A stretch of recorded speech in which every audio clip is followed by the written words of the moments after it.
just getting back to this defence budget.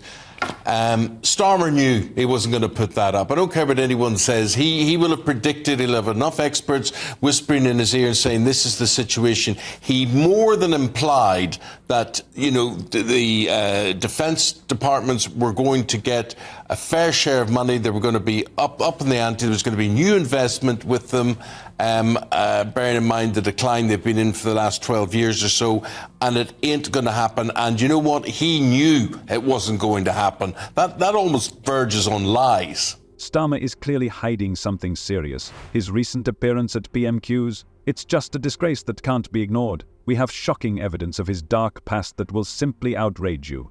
Let's talk about his recent speech at PMQS. It was a real disaster, and I'm not exaggerating. Imagine you come to an interview with your shirt on backwards. That's exactly what Starmer looked like in the House of Commons. He ran into Kemi Badenoch, and it was excruciating to watch. Starmer tried to dodge questions about the grooming team's investigation, but Badenoch didn't give him a chance.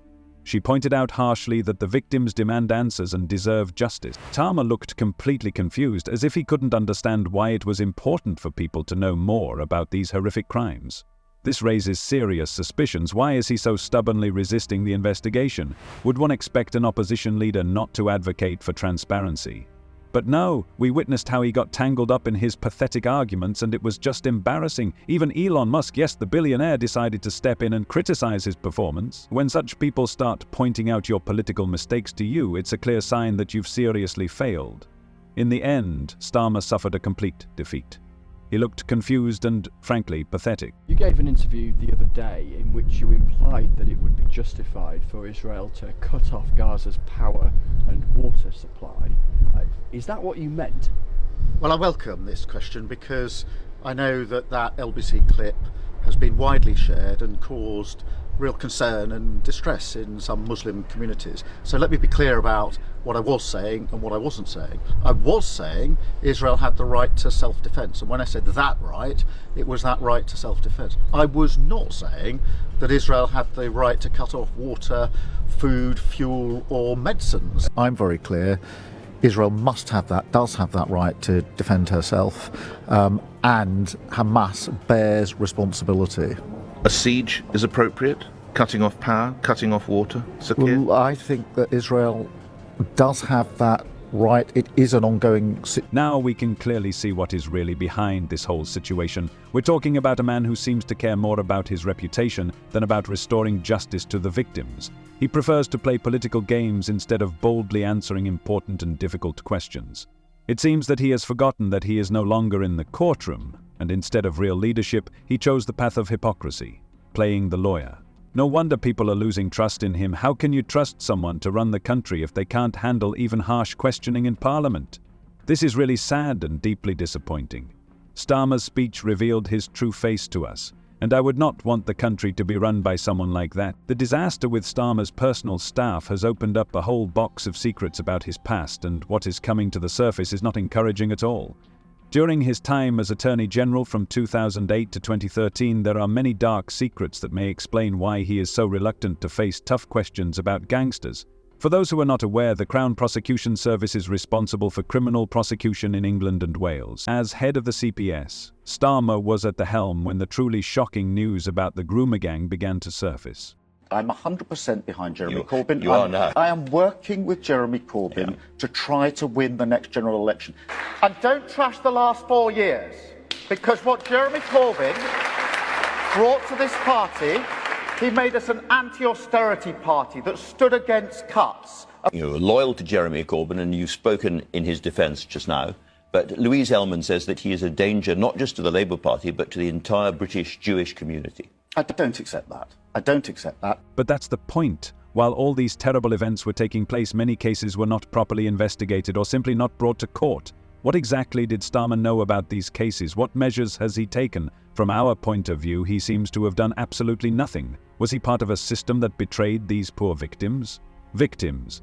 Some argue that Starmer knew exactly what was going on and chose to turn a blind eye to it in order to protect his career. A man who is supposed to stand up for justice is potentially ignoring the suffering of the most vulnerable people in our society. This is simply outrageous and unbearable.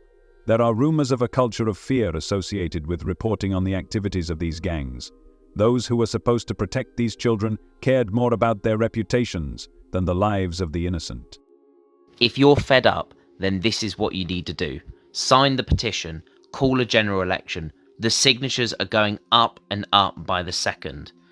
We've got support across the country. This morning, we were at 1,000 signatures.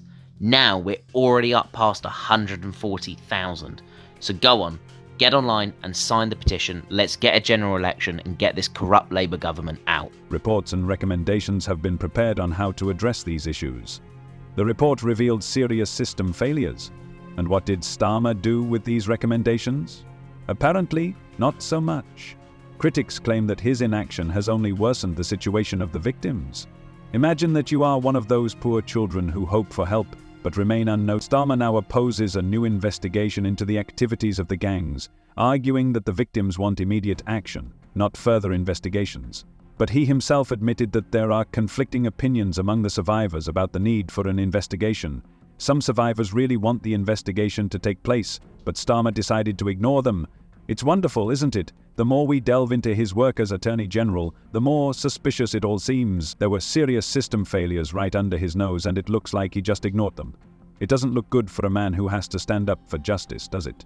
A whole conspiracy theory is brewing. Some claim that Starmer could have been actively involved in covering up the grooming gang case. I was forwarded this clip by one of my viewers. Let's go through it together. If you had loved ones on a long waiting list for surgery, would you, if you felt that that was the only way forward, use private healthcare? Rishi Sunak? Yes. Keir Starmer? No. Absolutely no if your loved one was on a waiting list for surgery? No. Thank you very much. I don't use private health. Okay. I use the NHS. That's where my wife works, in one of the big hospitals. As I say, it runs through my DNA. Okay, thank you. What would be the point of having money if you cannot look after your loved ones when they're in need of help? Private healthcare in the UK has become a priority. What Keir is actually implying is that he would watch his loved ones suffer whilst he has the money in his bank account.